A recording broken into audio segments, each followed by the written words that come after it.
Le RevOps. On entend ce mot partout en ce moment, c'est le buzzword à la mode, mais qu'est-ce que ça veut dire, concrètement? Eh bien, c'est exactement ce qu'on va voir, on va démystifier tout ça pour que ce soit limpide. On a tous connu cette situation, pas vrai? Le marketing qui se plaint que les ventes ne traitent pas leurs super leads. Les ventes qui rétorquent que les leads, franchement, ne sont pas qualifiés. Et pendant ce temps, le service client, il est un peu tout seul dans son coin à essayer de réparer les pots cassés. Eh bien, c'est précisément ce chaos, cette friction permanente, que le RevOps vient résoudre. D'un côté, on a le modèle classique en silo. Imaginez une équipe d'aviron où chacun rame, mais dans sa propre direction, à son propre rythme. Le résultat, on fait du surplace, c'est le bazar total.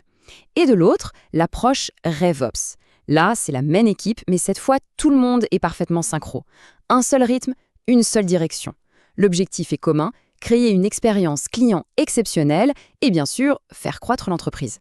Donc, il faut bien comprendre une chose.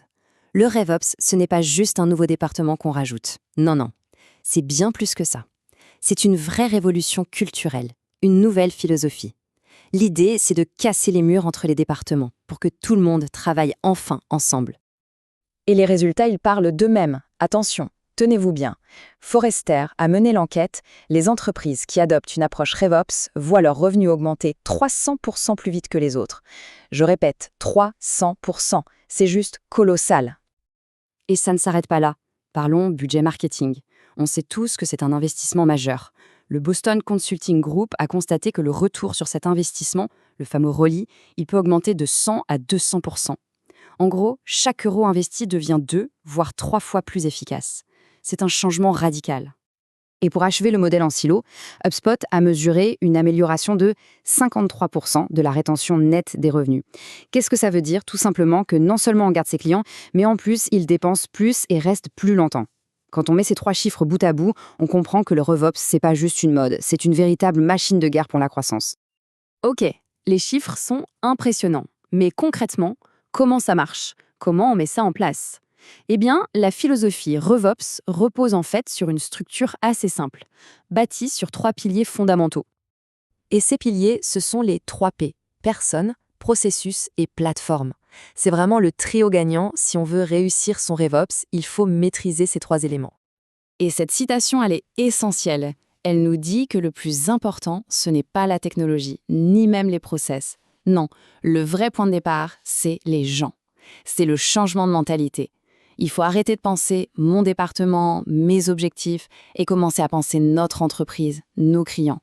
C'est ça le véritable moteur du RevOps. Vient ensuite le pilier processus. L'idée ici, c'est de dessiner une autoroute pour le client. Un parcours fluide, sans couture, depuis le tout premier contact marketing jusqu'au moment où il renouvelle son contrat. Et même au-delà. Fini les angles morts et les impasses entre les services.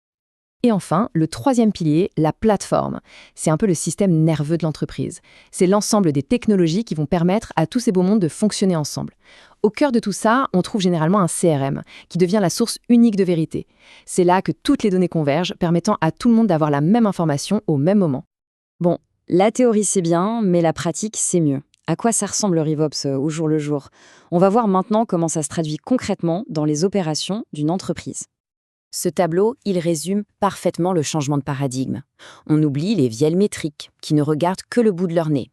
Par exemple, le marketing n'est plus jugé sur le simple nombre de leads, un chiffre qui peut être trompeur, mais sur la valeur réelle qu'il apporte au pipeline de vente.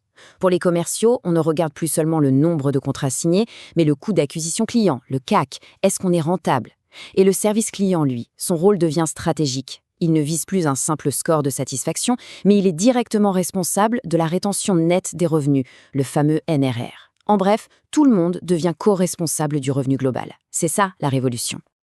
Et pour que cette mécanique fonctionne, il faut que certaines valeurs soient vraiment au cœur de la culture de l'entreprise.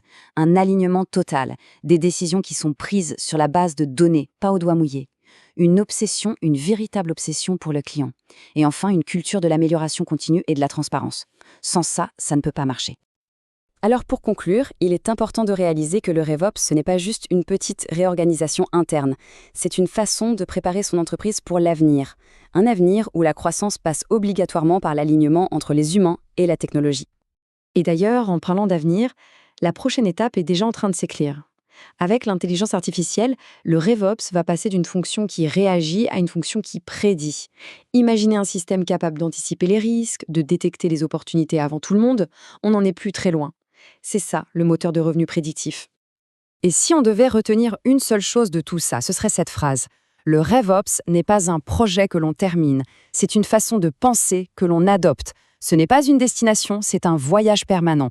C'est un engagement de toute l'entreprise vers une croissance plus saine, plus alignée et, au final, plus durable. Et c'est là que réside toute sa puissance.